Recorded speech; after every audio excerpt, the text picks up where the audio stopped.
All right, good afternoon, everybody. Welcome to the weekly Earth and Space Sciences Colloquium. It's my pleasure to introduce our colleague from UW Oceanography, Frankie Pavia. Frankie is an assistant professor over in the School of Oceanography who started his lab here in Seattle in January.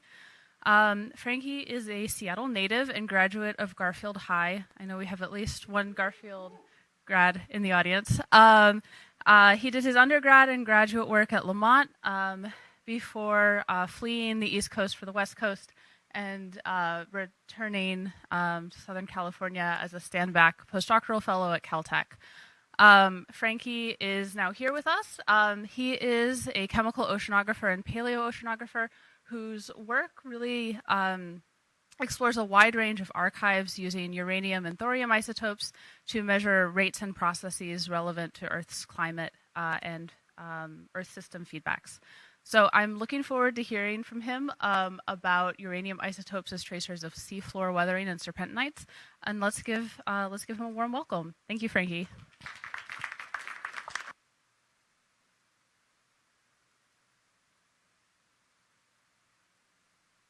All right, can you hear me? Great. All right, thank you for that introduction, Marjorie. Yeah, so it's been fun meeting all the folks up here, up the hill, a mere 10-minute walk from the School of Oceanography. I encourage you all to come down more often. We're pretty friendly, I think. And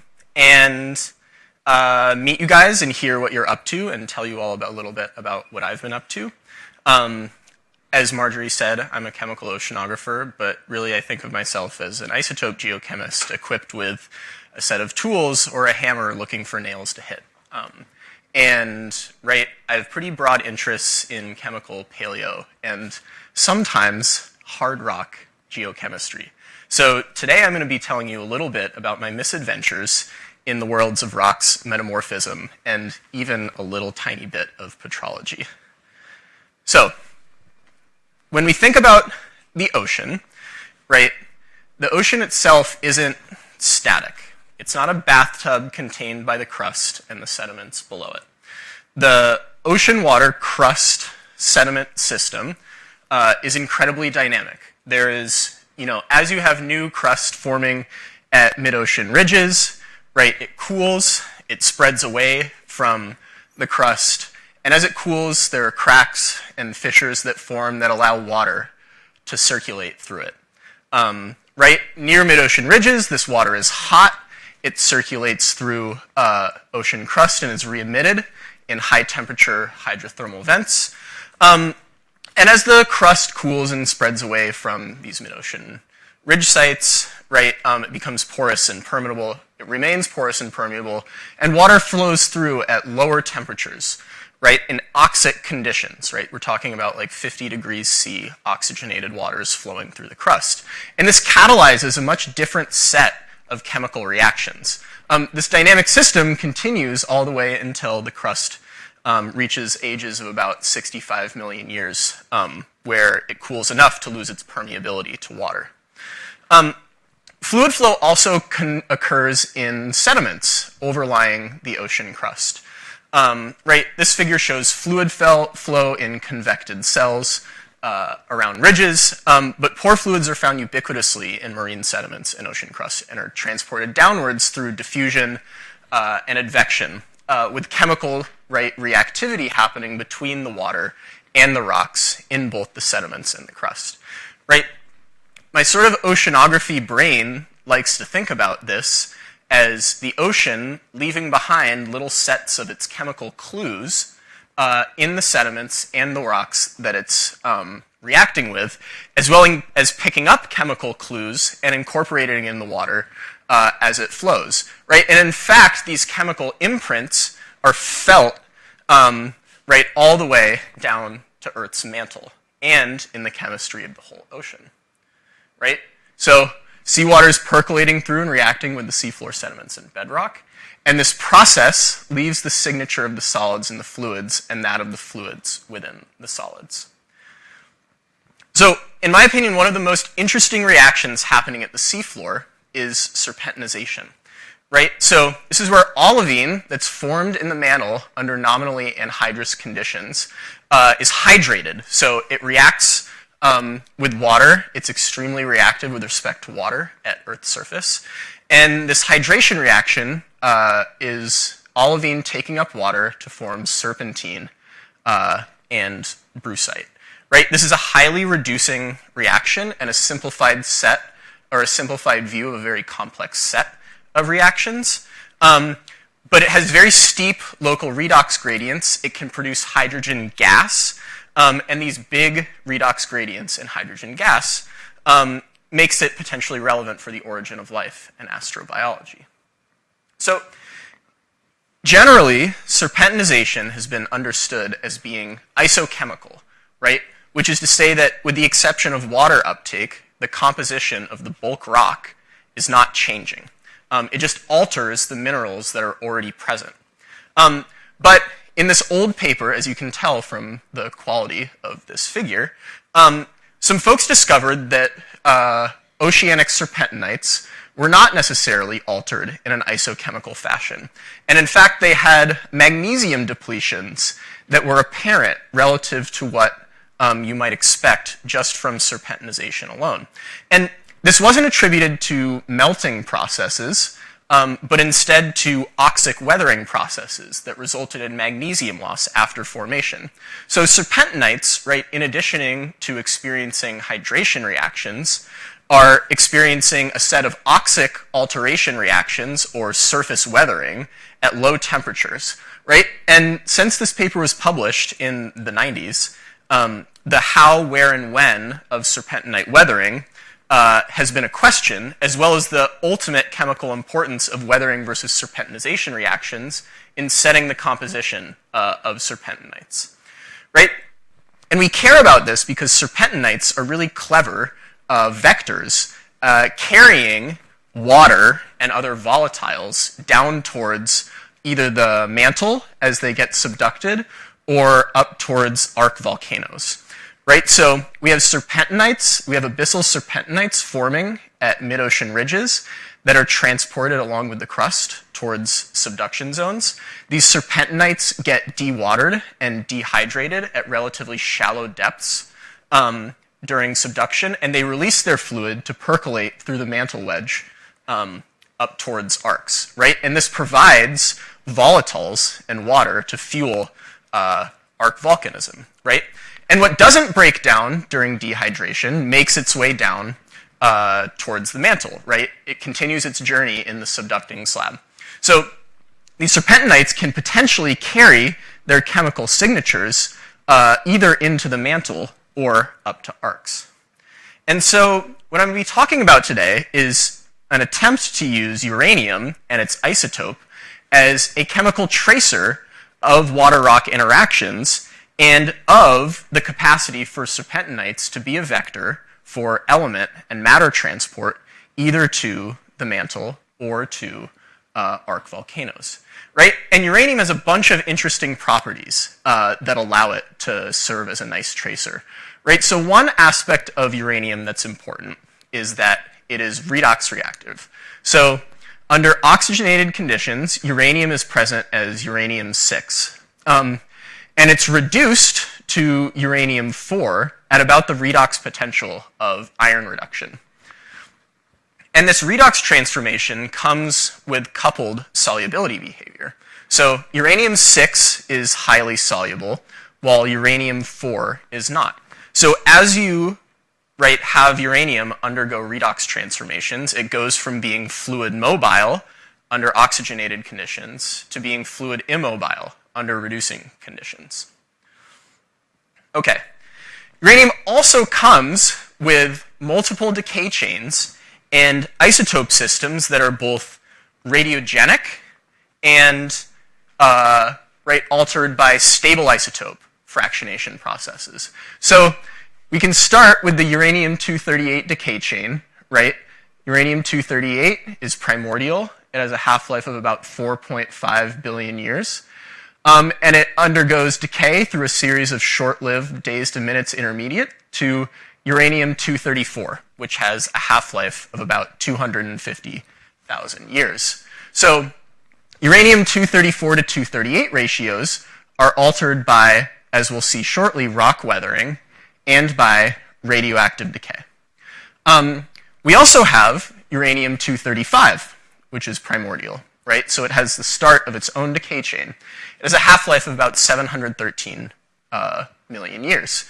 So the ratio of 238 uranium to 235 uranium is going to be affected by stable isotope fractionation processes, right? And this is dictated primarily by uranium removal from fluid to rock during uranium redox transitions.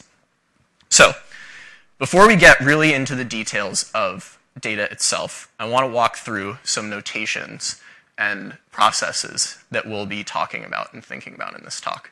So, the 234 to 238 uranium isotope ratios, which I said are affected by rock weathering and radioactive decay, are going to be presented in delta 234 uranium. So the per mil deviation of the 234-238 uranium isotope ratio from secular equilibrium, right? So secular equilibrium here is a specific activity ratio of uranium-234 to 238 of 1. Okay, so this is affected by radioactive decay processes, including decay and alpha recoil. The half-life of uranium-234 is about 250,000 years. So in a closed system, if you perturb the delta 234, or the 234-238 ratio, the delta 234 will return to its secular equilibrium conditions in about 1.5 million years, right, after a few half-lives. Okay, so how do we perturb 234-238 ratios? This perturbation happens during water-rock interaction due to the radioactive decay process of uranium decay. So this is something called alpha recoil.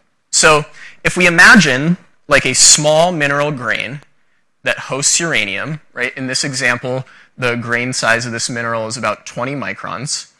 When uranium-238 decays, it ejects an alpha particle.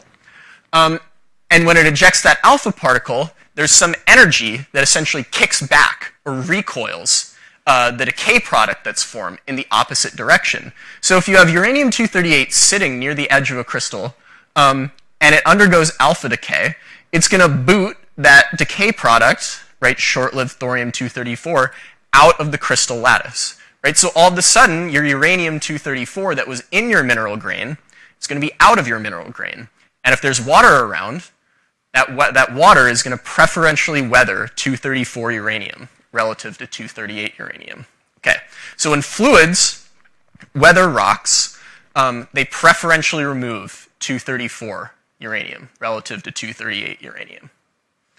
And so, right, this is reflected in the 234-238 ratio, or the delta 234 value of seawater, right? So rivers are carrying uranium into seawater, and they're preferentially weathering 234 uranium relative to 238. And the net result is that the delta 234 uranium of seawater is enriched above secular equilibrium by something like 150 per mil. So you have way more 234 uranium being carried into seawater as a function of the preferential weathering on land during water-rock interaction of 234 uranium relative to 238 uranium. Okay, so that was delta 234, 234-238 ratios. We're also going to talk about delta 238, and I'm going to try and be really clear today when I'm talking about these different uranium isotope ratios. The delta 238 refers to the per mil deviation of 238-235 ratios from uranium standard, right? And so this is something that's affected by stable isotope fractionation processes, right? 238 uranium and 235 uranium are the starts of their own decay chains. So most notably, these stable isotope fractionation processes, which are actually mass independent, they're from the nuclear field shift effect, happen during uranium redox transitions. So as uranium reduction occurs, uranium-4 solids incorporate high delta 238U uranium and leave a residual fluid with uranium-6 that's isotopically light. So this manifests in experiments during biotic uranium reduction, shown in this plot, right? So there's progressive removal of heavy uranium into solids during this uranium reduction experiment, leaving the fluids residually low. So this is a plot of the fluid as you progressively remove uranium for it, right? The delta-238 uranium is getting lower, and if you plotted the solids, you would see the delta-238 of the solids increasing. Okay, so this redox transformation of uranium gets used by folks to reconstruct ocean anoxia through Earth history, right? So they realized that uranium isotopes in seawater were light relative to their riverine sources. So uranium sinks had to be isotopically heavy. So what they measured was records of uranium isotopes in continental shelf sediments from the past, and they said, okay, the fractionation, or the U-238, 235 value of seawater, is going to change as a function of the size of the anoxic sink in seawater, which they parameterize as a function of the fractional area of the seafloor that's anoxic, right? And so people go back through sedimentary sections, and they reconstruct the history of ocean oxygenation from this. Okay, this approach is fraught for quite a few reasons, including but not limited to only having sediments available from sort of shelf environments and claiming to reconstruct the uranium isotopic composition of the whole ocean at once, or something about the entire ocean's conditions from narrow areas.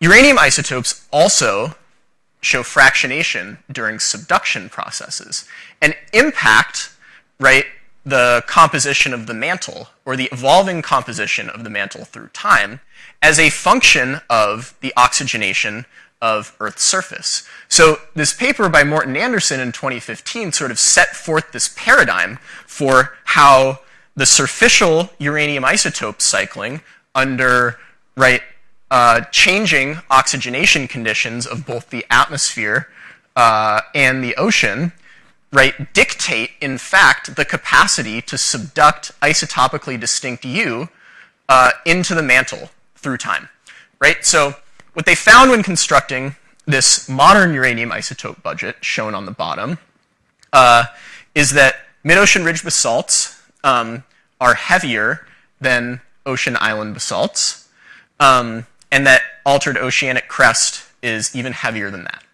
right? So to explain the mid-ocean ridge basalt uranium isotope composition, right, some light component of altered oceanic crust has to be mobilized instead into arcs to be, right, get back into the mantle and get incorporated into the depleted upper mantle. Okay, but this, what they argued was that this scenario only evolved after you had oxygenated conditions in the ocean, right, 600 million years ago. Before that, right, the ocean's uranium isotope mass budget was basically a what comes in is what comes out, right? So minus 0.3 per mil coming into the ocean, no capacity for redox fractionation of uranium in the ocean, and minus 0.3 per mil coming out. So, right, the evolution, they made this sort of grand argument, right, that the evolution of oxygenation conditions at Earth's surface impacted the uranium isotope composition of the mantle through time, right? What the study sort of was missing, right, was in their characterization of the uranium isotope composition of the altered oceanic crust, and some idea of what processes could actually fractionate uranium during subduction, right? And they actually hinted in this paper at a possible role for serpentinite dehydration in being important for this process.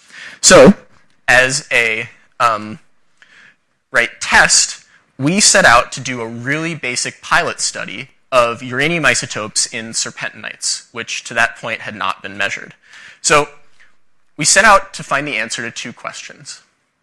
First, right, I'm a chemical oceanographer and a paleoceanographer, and I wanted to find out if the uranium isotope composition of the deep ocean was preserved in mid-ocean ridge serpentinites, right? I wanted to know if there was something that recorded aspects of deep ocean chemistry at a time where we only have sediments from the shallow ocean. But, right, we were also curious if there was going to be some diagenetic or effect of meteoric weathering on the uranium isotope composition of serpentinites, right, that were taken from land. So, right, our initial goal was to test whether abducted oceanic serpentinites that we found on land might preserve the history of deep ocean oxygenation. Okay, so our approach was to sort of bother our friends to give us some samples of both dredged submarine serpentinites and ophiolitic subaerial serpentinites. Right, so our continental samples came from Wadi Fins in the Sumail ophiolite in Oman, and our submarine samples were dredges from a few different ridge systems at the seafloor. So I'm going to start out by talking about what we found in the continental samples, right, as far from the ocean as this oceanographer can get. Okay, we're even going to look at a geologic map. Wow. Okay, now I feel out of my element. Oh, God. Okay, so, right, the continental samples were collected from Wadi Fins here in Oman. So, peridotites there are exposed at the valley of a wadi, right? And it's surrounded and overlain by sediments of different ages here. So, if we actually go out and look or zoom in to where these samples were collected from, unfortunately I was not here for this, we can see that indeed, right, there's peridotite that's exposed to the surface at the base of this valley, and that's incredibly complex and variable, right? So we see these concentric sort of weathering patterns, right, from black to green to red, which we'll see in hand sample on the next slide. The formation date of these rocks are tens of millions of years ago, right? And actually the red on here, which are iron oxides, have been dated with uranium, thorium, helium dating to form something like 10 million years ago. So the youngest formation age of any sort of major mineral in the system is 10 million years ago, right? And this is important to keep in mind when we're thinking about the uranium-234-238 ratios, right? Which are reset after about 1.5 million years following a perturbation, right? The exposure at the valley floor also suggests that each of these weathering zones experiences roughly similar modern meteoric weathering or water to rock ratios, right? So typically this valley is extremely arid with occasional major flooding events as the water source here. So if we look at these serpentinites in, right, closer view, we can see these concentric weathering zones I suggested before, right? So this is hand sample scale. Here's your pencil for scale. I learned some geology. And, right, we have this least altered inner core. We have this greenish sort of second weathering rim. And we have this red or most oxidized outer weathering rim, right? So the cores, right, are Harzburgite with a little bit of serpentinite, so they're only partially serpentinized, right? These green zones are completely serpentinized. There's some sulfides in there. And these red zones are totally serpentinized with abundant iron oxides, right? Fine-grained goethite that's intergrown with the serpentinite. There's some cross-cutting carbonate veins within these red zones. And the modeled formation of these red zones is by late-stage weathering of iron-rich sedimentary rocks and precipitation of iron oxides, with later-stage weathering of carbonate rocks above this system, leading to the carbonation in the veins. Okay, so, right, the geologic context of the dredges is a little bit more straightforward. These dredges, we had 6 dredges that we analyzed in this study. They came from 4 different ridge sites. They had varying degrees of weathering, Some were partially serpentinized, some were fully serpentinized. Some showed like really visible, obvious weathering, and some didn't. So one in particular, this CHN35, was apparently the least altered of the rocks, right? And we're going to come back to this one a little bit later. All right, who's ready to look at some data? Yeah. All right, so how does the uranium concentration vary across these sample suites, right? So we're going to be oriented on this plot now from terrestrial on the left and marine or dredged on the right, right? And the terrestrial samples are labeled from their core in black, the green weathering zones in green, and the red weathering zones here in red, right? The dredges, the seafloor samples, are shown in blue, right? And we can see almost 2 orders of magnitude variability in the uranium concentration in parts per billion across these sample sets, right? So this least altered core site has the least uranium, less than 10 ppb.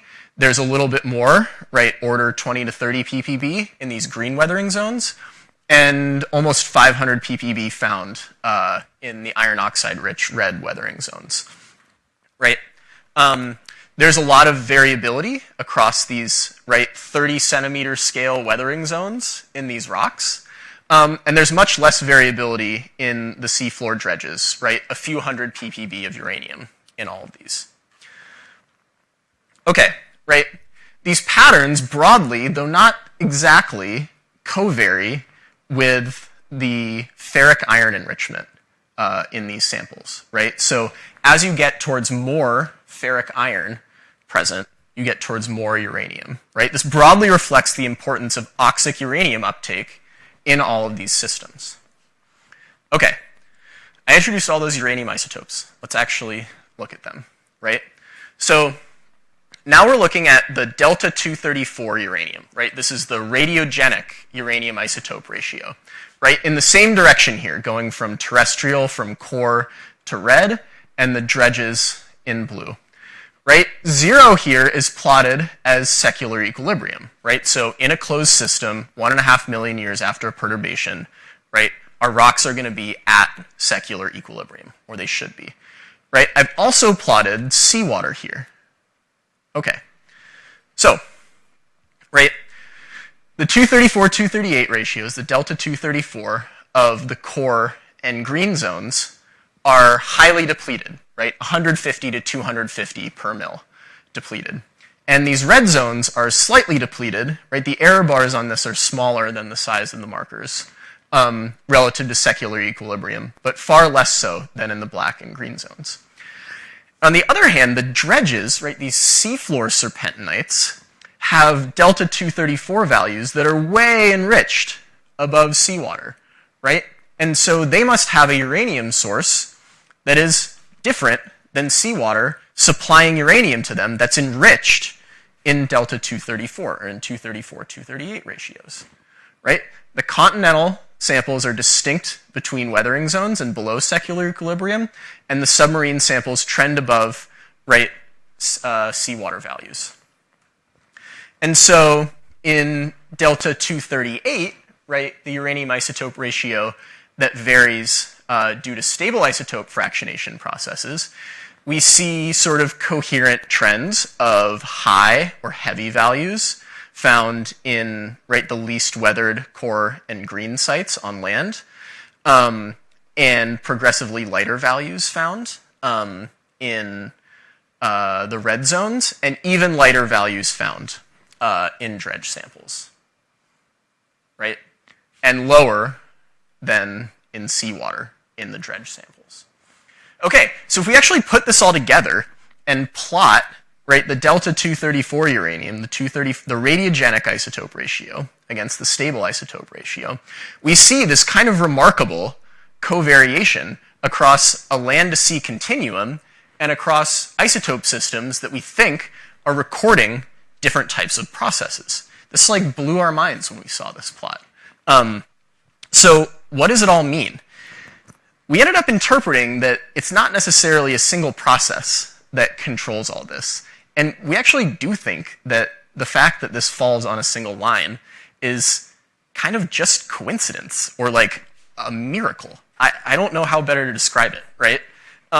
So we're going to start off by thinking about what happens at Wadi Fins, right? So this is once again a chunk, right, of the Wadi Fins rock, 5 centimeter scale here, right, core, green, and red, right? So the least weathered, least serpentinized cores have low uranium, low delta 234, and high delta 238. And the most weathered red zones have high uranium, high delta 234, and low delta 238, right? So we ended up explaining the delta 238 value of the red zones at Wadi Fins to be driven by signals associated with secondary uranium uptake. So, right, as you precipitate the overlying limestones of Wadi Fins from late Cretaceous seawater, we estimated late Cretaceous seawater as being about minus 0.37 per mil. There's some offset during carbonate precipitation. So we estimated the carbonates to be about minus 0.1 per mil. So as you weather this Wadi Fins limestone and you co-precipitate uranium with iron oxyhydroxides that form in the red zone, there's some diagnostic uranium isotope fractionation associated with adsorption and co-precipitation with iron oxyhydroxides, right? And that gets you to about minus 0.3 per mil. And so it's not quite what we measured, and so we had to invoke that there was some oxidative weathering of reduced uranium to get us where we wanted. But our critical takeaway here was that the uranium isotopes were reflecting weathering processes, not the initial serpentinites.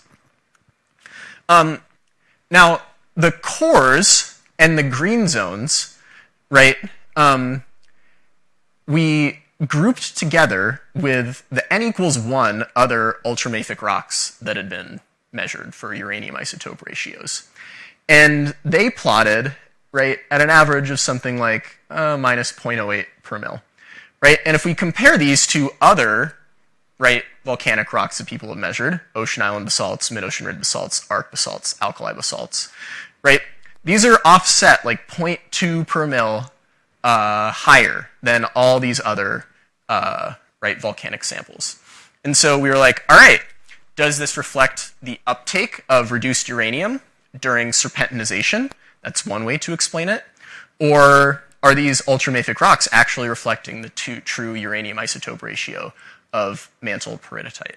And we pose that as sort of like a, ooh, this is like maybe something someone should figure out at some point kind of question in this paper. And to date, it hasn't been followed up on yet. Okay, what about the 234-238 ratios, right? We said that something like alpha recoil dictated depletion of 234-238 ratios, right, from mineral grains, right? And you can imagine that, right, we drew this for like a 20 micron grain here, but you can imagine that in a 10 micron grain, you would have proportionally more of your uranium that's near the grain boundary, right? That has the capacity to spit, a 234 thorium decay product, 34 nanometers that ends up with that decay product out of the grain, right?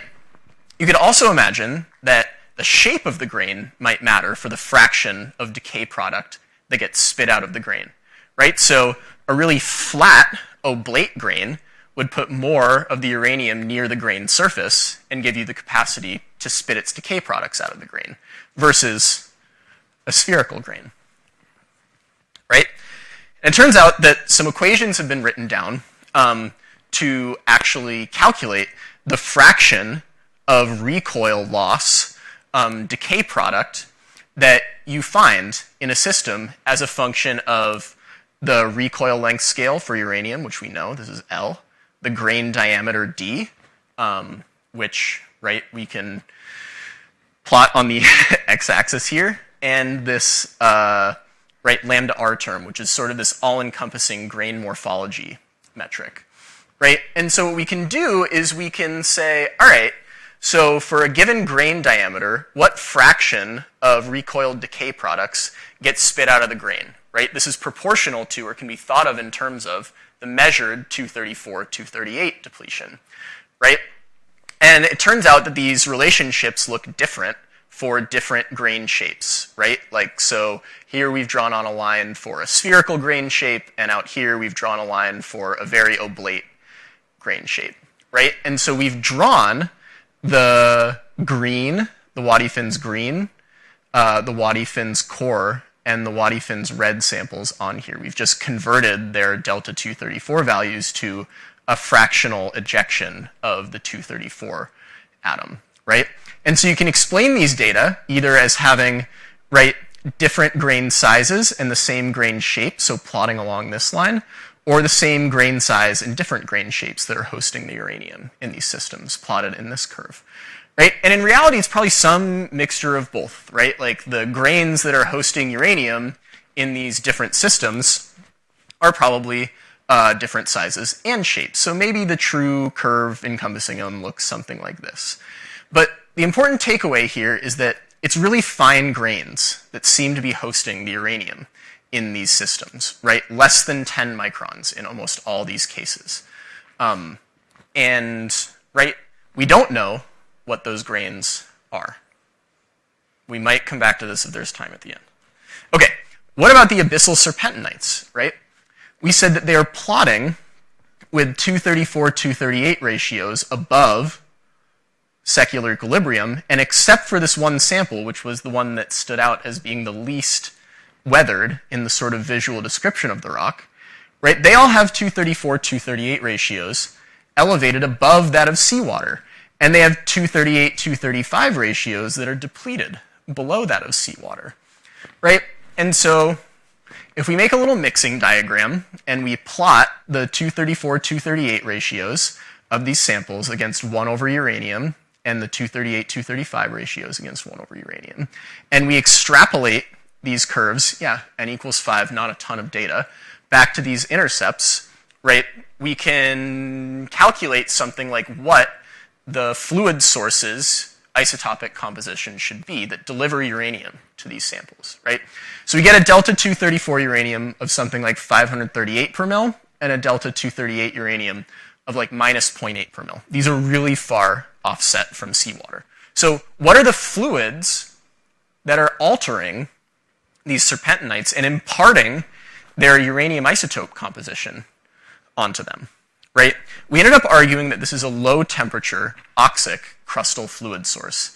And these plots are like kind of a mess. But what I want to point you towards, right, is that all of the seafloor dredges are plotting up on these plots in the same area as where compiled mid-ocean ridge serpentinite data plot.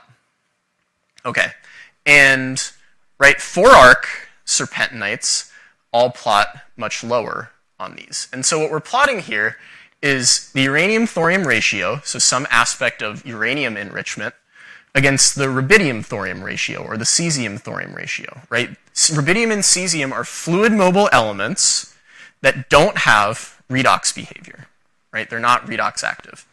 Uranium is fluid-mobile, but does have, right, redox behavior.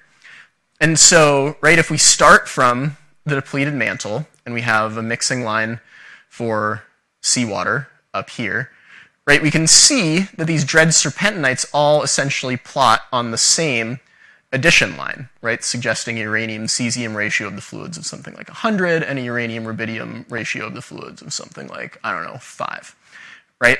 And this is, right, comparable to this whole compilation of mid-ocean ridge serpentinites, but not comparable to 4-arc serpentinites, right? And so we started thinking, right, well, is this uranium isotope composition of these serpentinites something that's ubiquitous? Is it more than just these 6 dredged samples? And Emily Cooperdock, one of the sort of main partners in crime on this work, has started or has submitted a recent paper that's been asking, based on compilations of uranium and thorium data from serpentinites, how ubiquitous this signal of oxic weathering is in serpentinites, right? And so the couple of plots on here I want to point you to are this plot on the bottom, C, which plots uranium on the y-axis against thorium on the x-axis.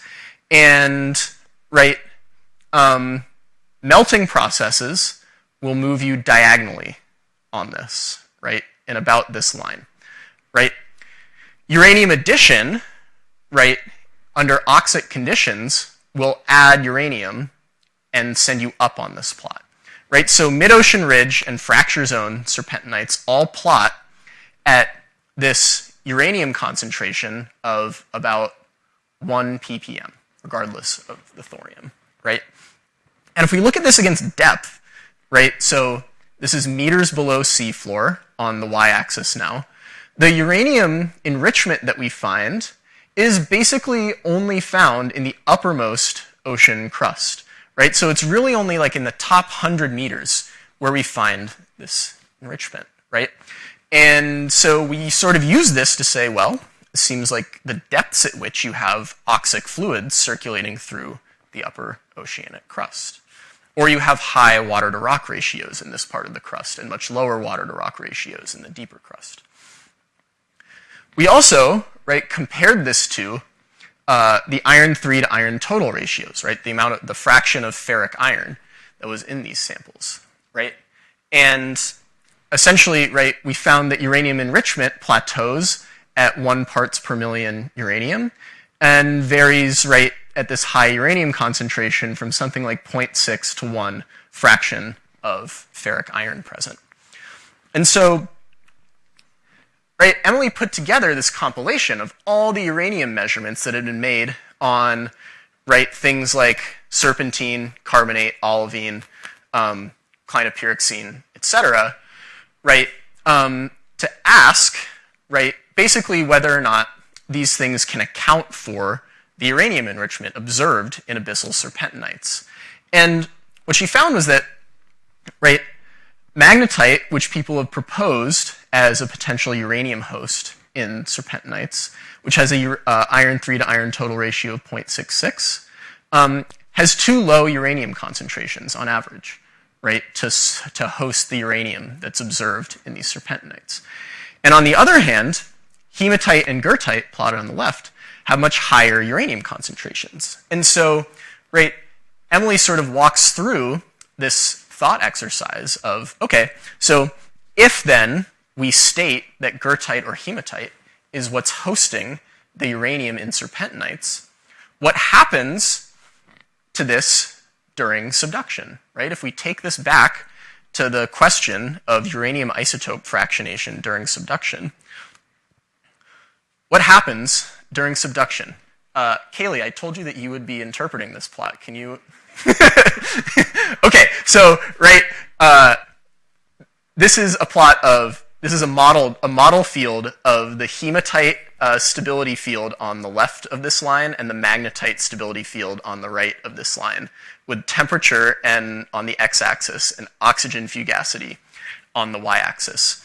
Right, and the point of this plot basically was to say, okay, at low temperatures, hematite is stable relative to magnetite at a huge range of oxygen fugacities, right? And as you get towards higher temperatures, you begin to favor magnetite, right? And so if we go from having hematite or goethite, right, with high uranium contents, and it transitions to magnetite at some point during subduction, right, presumably we'll be losing the uranium during that transition from the iron oxide, right? The potential to mobilize uranium out of serpentinites during the transition from hematite or goethite to magnetite. And so, right, this gives us a potential way to mobilize, right, low delta 238 uranium out of serpentinites that have experienced oxic weathering during subduction towards arcs and leave a residually heavy component heading down towards the upper mantle, right? So we've sort of putatively set out that perhaps this uranium isotope cycle is dictated by the capacity for serpentinites to take up uranium under oxic conditions in the upper ocean crust, and then lose that uranium during iron oxide transformations during subduction. So, if we circle back to our original goals, right, we set out to find out whether the uranium isotope composition of the deep ocean is preserved in mid-ocean ridge serpentinites, and the effect of meteoric weathering on the uranium isotope composition of serpentinites. We came away thinking that abducted ocean serpentinites do not preserve the history of deep ocean oxygenation. They preserve a bunch of other interesting processes, and potentially have the capacity to dictate, right, uranium isotope fractionation and uranium transport to both arc magmas and to the mantle. So with that, I will thank you and take any questions.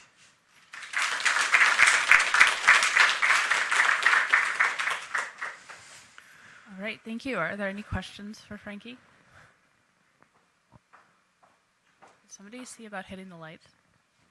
Oh, do you want me to turn the lights on?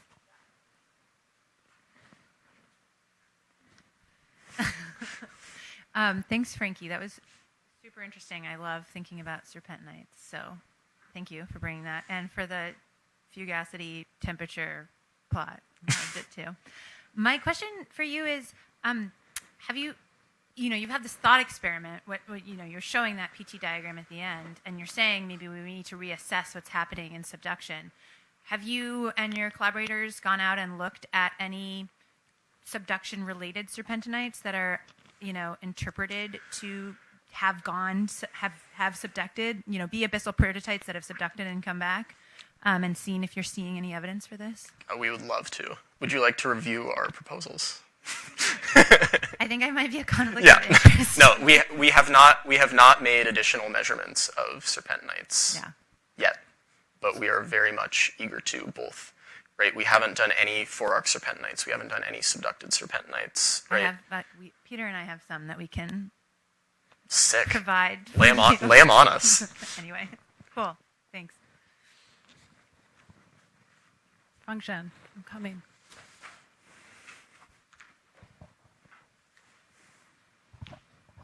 Thank you, Frankie. That was really nice. So I just following Kelly's questions for your last slide about the uranium budget, the global uranium cycling. So I'm wondering how much uranium is in the serpentinite and how much in the sediments and outer basalts and basalts in the slab. So my point is, so which part of the slab is very important to transfer uranium back to, for example, the deep mantle? Yeah. So in this paper, right, they sort of put out that sediments are unlikely to be there's basically not enough uranium in the sediments to account for this pattern, or you can't fractionate uranium out of the sediments enough to account for this pattern. It's unclear to us whether or not there is actually enough uranium hosted in serpentinites in 200 meters of upper oceanic crust to actually, right, mass balance this change that you observe. So this is the Moulton Anderson's 2015 Nature paper, right? Yeah. So they talk about basically is you have something really heavy, something very light. So that's reflect the incorporation of the reduced uranium versus oxidized uranium. Then they talk about the start of the plate tectonics. Is that one? It's that one. Right, that one, right. So then later there's another paper published, right? They saw basically the data not like what they show, right? So you know that one. So I think, okay, so basically I feel like what they said is, at that time they think is under redox conditions, like before the oxygen concentration in the atmosphere is high, under reduced conditions, then the uranium isotope fractionation will be different from oxidized, right? That's right. The well, so basically what they said is that before oxygenation of the ocean, right, in this B panel, they said, all right, the uranium that's coming into the ocean can't get fractionated, right? You have quantitative removal of uranium. And so the uranium isotope ratio of what is coming out, either into altered oceanic crust or in sediments or whatever, has to be equal isotopically to whatever is coming in. And so you can't fractionate the Earth's surface from the mantle. And it's only once you have the capacity for redox fractionation, once you've oxygenated the ocean, to be able to set up this scenario. I don't know if I'm just repeating what you just told me. Okay. Yeah, that's good. Yeah. So then another thing you keep talking about the weathering, right? So are you talking about the continental weathering of these samples after they exposed to the surface, or you talk about the seafloor alteration? Yes. So seafloor alteration. Seafloor alteration for the abyssal serpentinites and meteoric weathering on land for the ophiolitic serpentinites. Okay, that's really good. Then I think you really need to analyze the samples Kelly mentioned, because for the do you want to review my proposal? Yeah, because for the mantle wedge prototypes, right, that's really something we assume you get them from the xenolysis, then many of them can be fresh, so then you can get it. Another thing you didn't mention, I'm curious, is how you compare your results versus the basalt alteration, because a lot of studies have been done on the basalt, right? How the basalt alterated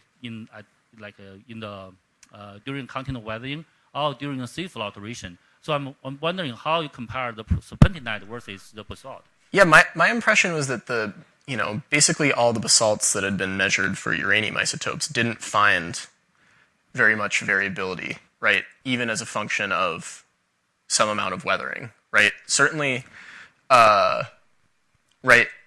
Generally, we don't think of surface weathering processes or like meteoric weathering as affecting 238, 235. So basically, it's the same as the prototype. So there's no fractionation during weathering for the basalts. People have said that there's not. There's not a ton of measurements of this, I will say. But supposedly, there's no fractionation during magmatic differentiation, and there's not fractionation that happens during surface weathering of basalt. Okay, that's good. Of 8:5 ratios, but of 4:8 ratios, that's not true. Okay, yeah. Then my last question is, so for your samples, how you check the mineralogies? I'm wondering, for the trend, the really nice correlations, right? The negative correlations between your two uranium isotopes. I'm wondering, have you seen any variations in the mineral mode? Then do you expect any intermineral fractionation?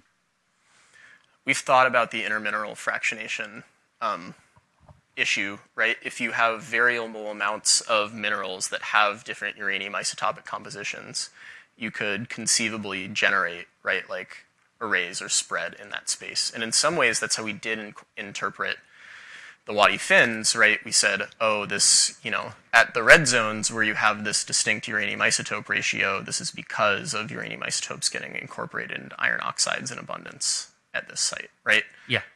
So that's why I'm thinking, have you analyzed or expect the hematite versus the goethite? It's nanoscale. It's really tiny in those samples.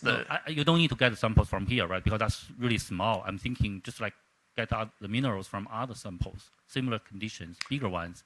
I have not made those measurements. People have measured uranium isotopes both in experiment for their fractionation factor during uptake into iron oxides and in things like ferromanganese nodules. And they find pretty consistent, right, like fluid to solid fractionation factors in iron oxides. I don't know about different, right, like hematite versus goethite versus magnetite if people have done that before. Okay. Thank you. Baptiste.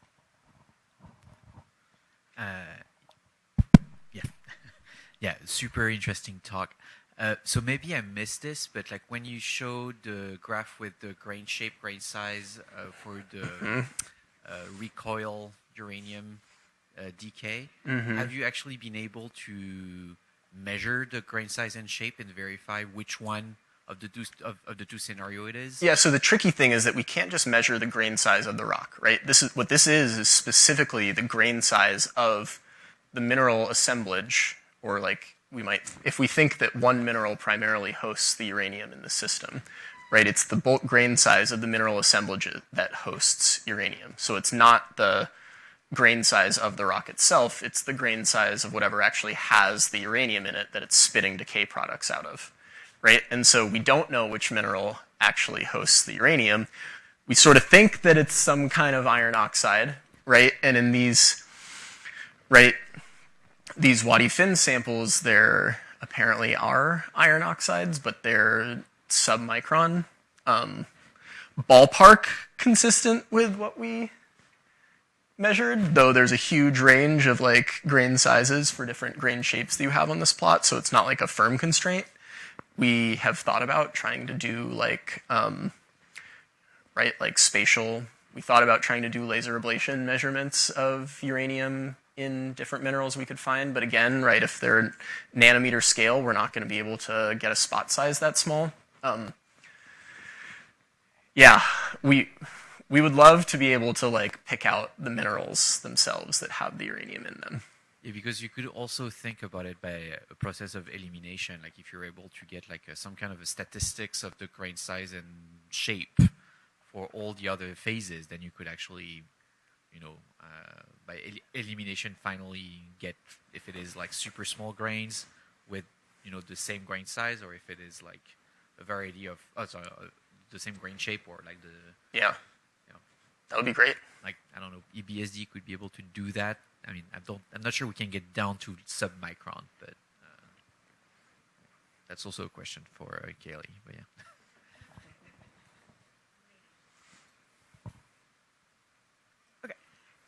Yeah, thanks for the great talk. I am really fascinated by the kind of subduction zone cycling part of this work.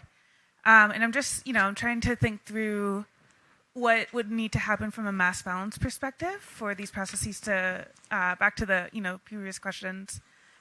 So in addition to serpentinite, like abyssal serpentinite that gets recirculated into the altered oceanic crust during subduction, there's also a body of literature that suggests that there's a significant amount of serpentinite that forms during flat slab bending outboard of the subduction zone. And that kind of second generation of serpentinization is actually what sources a large proportion of the slab fluids in subduction zones. The, I guess, catch in that scenario would be that the serpentinization that happens during that process happens at pretty low water rock ratios. So I guess I'm curious if you have a sense for, what the limit of this process is. It seems like you need pretty high water rock ratios. Is that a hard limit? Is it a decreasing deficiency thing? Is this process in general something that you and your co-authors have considered? I think it's hard to get uranium enrichments with low water rock ratios or with higher water rock ratios and low uranium concentrations, right? So we generally think of needing oxic fluids with relatively high water rock ratios to get enough uranium into the serpentinites during the weathering process. I don't know enough about the serpentinites that form during bending to say. Yeah, that's really interesting. So they basically need to be like at the seafloor for this to happen. Yeah, our argument was like, right, we ended up sort of saying, all right, where do we, in the compilation of uranium and serpentinites that exists, like where do we see enrichments down to? And it's like ballpark 100 meters below seafloor in the crust, right? So that was sort of our attempt to say how broadly might this be happening? Because we've only measured the uranium isotopes on the dredged seafloor serpentinites. Bruce? So we're all thinking about the mass balance, global mass balance, and you indicated that you really didn't know whether this process was significant enough, had a big enough lever to affect the mantle composition. But yet, you've got the data for your process, uranium concentrations. You've got the data for serpentinites that have not been weathered. You know the thickness, more or less, of weathering, the thickness of the crust. Don't you have all the data you need to determine whether that process is a big enough lever? It sounds like it. Cool. It does. Right, you need the depth of uranium enrichment. You need the. And it's sort of. I saw this graph and I thought it's all right there, sort of. Well, I mean, you have to make some horrible extrapolations globally. We're already making horrible extrapolations. Yeah, right. So That's not okay. Good thing it's in revision, and maybe we have time to do this. The other thing I was wondering is you showed the mixing diagram, 1 over uranium versus isotopic composition. And I'm always astonished in a process that's as complicated as this when you find a simple relationship.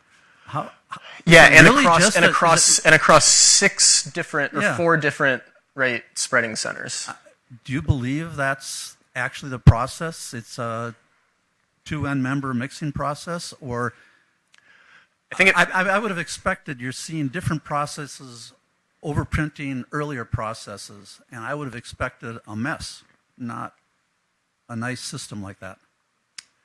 Yeah, I mean, I think that it's made easier by the fact that the primary serpentinites seem to have very little uranium in them. So it's just a function of how much uranium you're adding during oxic weathering. Completely overprinted by that last process. Yeah, you don't have, a fluid with seawater has,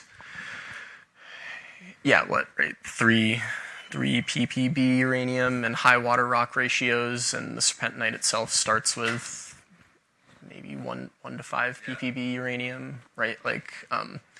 You end up with a ppm of uranium. Almost all of the uranium is coming from this fluid, or a fluid, right? We are again putatively saying we think that it's low temperature crustal fluids. We also thought about sedimentary pore fluids, but then you need a way for sedimentary pore fluids to be in contact with the serpentinites. What are the other possibilities? It's kind of it. Those are the only things that have been measured that are enriched. Subglacial waters. I don't think that's what's happening here. It's really the only 2 options were sedimentary pore fluids and low temperature oxic crustal fluids. All right. Thank you, Frankie, so much for a wonderful talk. Thank you all. Let's thank Frankie. And if you'd like to talk with him more, he's just down in OSB. Yeah. Don't be strangers.